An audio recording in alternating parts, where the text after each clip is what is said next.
Hi guys, welcome to Food Fantasy World. Today we are making creamy prawns. Oil 2 tablespoon, chopped onion 1 cup, chopped garlic 2 tablespoon. Saute on medium heat for 2 minutes.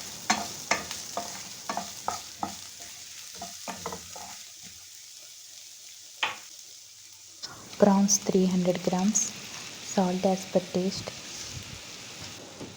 red chili flakes 1 tablespoon. Mix everything, saute for 2 minutes.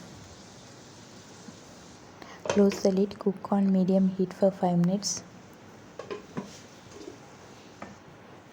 Now add coconut cream or coconut milk 4 tablespoon.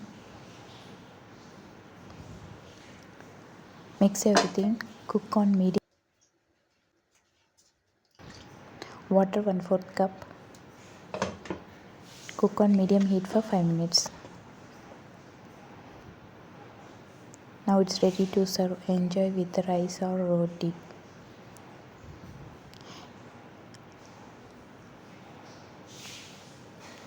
Coconut cream on top optional. If you guys like my videos, please like, share and subscribe. Press bell icon. Whenever I upload new video, get notified. Thanks for watching. See ya. Bye.